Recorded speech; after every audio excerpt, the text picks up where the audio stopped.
สวัสดีครับคลิปนี้ก็เป็นคลิปที่3นะครับเป็นตอนสุดท้ายในวันนี้ผมจะมาสอนวิธีการลงโปรแกรมตัว Node MCU เพื่อให้เราสามารถควบคุมอุปกรณ์รดน้ำต้นไม้ผ่านมือถือได้นะครับเริ่มจากการดาวน์โหลดและติดตั้งโปรแกรม Arduino IDE นะครับสำหรับคนที่ยังไม่มีให้เข้าไปดาวน์โหลดที่เว็บ arduino.cc นะครับเมื่อเสร็จเรียบร้อยแล้วก็เปิดโปรแกรม Arduino แล้วก็ Copy โค้ดที่ผมแชร์ให้เอาไปวางนะครับซึ่งในหน้าโปรแกรม Arduinoทุกคนต้องแก้ไขข้อมูลอยู่4ส่วนเพื่อให้เป็นข้อมูลเฉพาะของตัวเองนะครับก็คือข้อมูลในบรรทัดที่16 19 20แล้วก็23นะครับส่วนแรกคือข้อมูลในบรรทัดที่16 Blink Token ก็จะมาจากโทเค็นที่ทาง Blink ก็ส่งให้เราทางอีเมลหลังจากที่เราสร้างโปรเจกต์ใน Blink เสร็จนะครับในตอนที่2ถ้าทุกคนยังจำได้นะครับให้ทุกคนเข้าไปที่ Gmail ที่เราได้สมัครไว้กับทาง Blink นะครับแล้วก็หาอีเมลที่ส่งมาจาก Blink เพื่อที่จะเข้าไป Copy ตัวโทเค็นตัวนี้ออกมานะครับ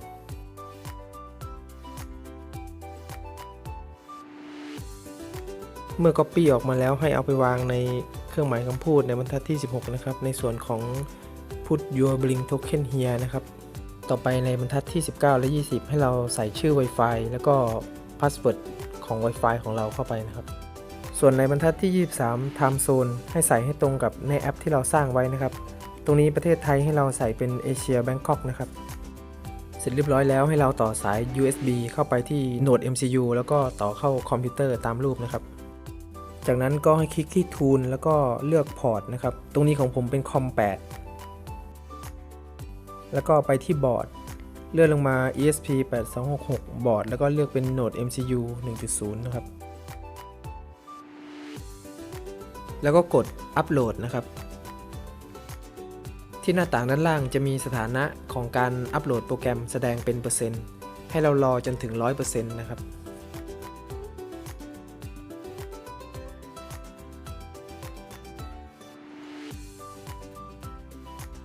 เมื่อเสร็จเรียบร้อยแล้วให้เรานำ Node MCU กลับไปประกอบเข้ากับกล่องคอนโทรลเหมือนเดิมนะครับและตอนนี้ผมก็ได้นำกล่องคอนโทรลออกมาติดตั้งที่กระถางต้นไม้เรียบร้อยแล้วนะครับก็จะมีโซลินอยด์วาล์วอยู่1ตัวนะครับเป็นโซลินอยด์วาล์ว12 โวลต์ DC ก็ต่อสายออกมาจากเอาต์พุตที่เทอร์มินอลของกล่องคอนโทรลเรียบร้อยแล้วก็จะมีชุดรดน้ำต้นไม้ที่ติดตั้งเอาไว้นะครับ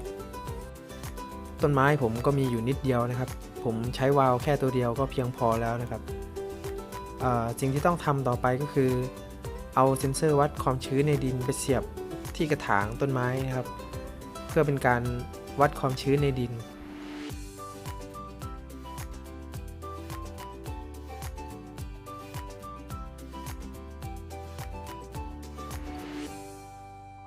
จากนั้นก็นำอะแดปเตอร์แปลงไฟ12 โวลต์ไปเสียบที่ปลั๊กนะครับก็ตอนนี้จะเห็นว่าหลอดไฟสีแดงติดขึ้นมาแสดงสถานะว่ามีไฟเข้าเรียบร้อยแล้วนะครับต่อไปผมจะบิด selector ของวาล์วตัวที่2ไปที่ตำแหน่งแมนนวลนะครับก็จะเห็นว่ามีหลอดไฟสีเขียวติดขึ้นมาแต่ก็ไม่มีอะไรเกิดขึ้นนะครับเพราะเอาต์พุตของวาล์วตัวนี้ผมไม่ได้ต่อไปใช้งานนะครับผมบิดกลับไปไว้ที่ออโต้นะครับจากนั้นผมมาบิด selector ของวาล์วตัวที่1ไปที่แมนนวลตอนนี้จะเห็นว่ามีน้ำไหลออกมาจากหัวรดน้ำนะครับ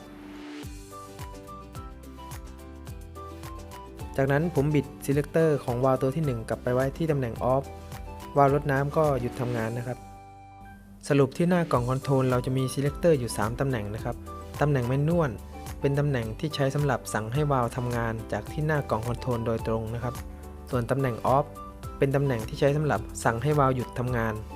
และตำแหน่งออโต้เป็นตำแหน่งที่ไว้สำหรับให้เราสั่งวาล์วทำงานผ่านมือถือได้นะครับเพราะฉะนั้นถ้าเราต้องการสั่งงานผ่านมือถือให้เราบิด selector ไปไว้ที่ตำแหน่งออโต้นะครับหลังจากติดตั้งแล้วก็เสียบปลั๊กเรียบร้อยแล้วให้เราเปิดแอปพลิเคชัน Blink ขึ้นมานะครับแล้วก็เลือกไปที่โปรเจกต์ที่เราได้สร้างเอาไว้ตอนนี้จะเห็นว่าค่าอุณหภูมิความชื้นแล้วก็สถานะของวาล์วถูกส่งขึ้นมาจากตัวกล่องคอนโทรลแล้วนะครับผมจะลองสั่งงานวาล์วตัวที่2ก่อนนะครับโดยการจิ้มไปที่บัตทอนของวาล์ว2ตรงนี้นะครับจะเห็นว่าไฟแสดงสถานะของวาล์วตัวที่2ติดขึ้นมานะครับจากนั้นก็สั่งหยุดแล้วก็สั่งงานวาล์วตัวที่1นะครับจะเห็นว่าไฟแสดงสถานะติดขึ้นมาแล้วก็มีน้ำไหลออกมารดน้ำต้นไม้นะครับ ผมกดไปที่บัตทอนของวาล์ว1อีกทีเพื่อสั่งงานให้วาล์วหยุดนะครับจากนั้นผมจะเข้าไปตั้งเวลาเพื่อให้วาล์วทำงานนะครับไปที่ไทม์เมอร์ของวาล์ว1ก่อนนะครับผมจะตั้งเวลาให้วาล์วทำงานตัวละ1นาทีนะครับตอนนี้เป็นเวลาตี 5:56ผมตั้งเวลาให้วาล์วตัวที่1เริ่มทำงานเวลาตี 5:57แล้วก็หยุดทำงานที่เวลาตี 5:58นะครับและเรายังสามารถเลือกวันใน1สัปดาห์ว่าจะให้วาล์วทำงานวันไหนได้ด้วยนะครับถ้าไม่เลือกวาล์วก็จะทำงานทุกวันตามเวลาที่เราตั้งไว้นะครับจากนั้นวาล์ว2ผมก็ให้ทำงานต่อกันให้เริ่มทำงานที่ตี 5:58แล้วก็หยุดทำงานตอนตี 5:59นะครับก็คือวาล์วตัวที่1ทำก่อนแล้วก็พอวาล์วตัวที่1หยุดวาล์วตัวที่2จะเริ่มทำงานนะครับโอเคครับตอนนี้เราตั้งเวลาเสร็จเรียบร้อยแล้วนะครับสำหรับวาล์วทั้ง2ตัวต่อไปก็รอให้ถึงเวลาที่เราตั้งไว้นะครับวาล์วก็จะเริ่มทำงานแล้วก็มีการอัปเดตสถานะของวาล์วขึ้นมาที่ตัวแอปของเราด้วยนะครับ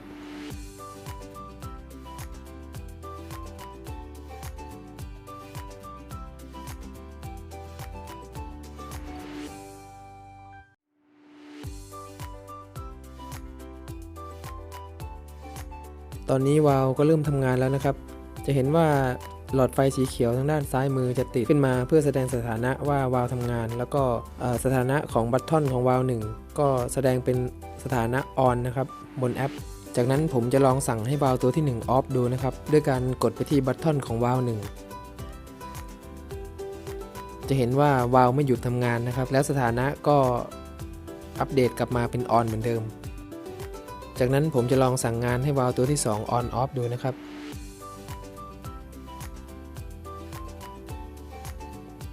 จะเห็นว่าผมสั่งงาน on off วาล์วตัวที่2ได้นะครับสาเหตุที่ผมไม่สามารถสั่งงานวาล์วตัวที่1ให้หยุดทำงานได้นะครับเป็นเพราะว่าผมเขียนโปรแกรมไว้ว่าถ้าวาล์วกำลังทำงานอยู่ในโหมดของการตั้งเวลาเราจะไม่สามารถควบคุมการทำงานของวาล์วได้นะครับในกรณีนี้คือช่วงเวลาตี 5:57 ถึงตี 5:58 นาทีวาล์วจะทำงานเนื่องจากมีการตั้งเวลาไว้เราจะไม่สามารถสั่งงานวาล์วให้หยุดทำงานได้นะครับ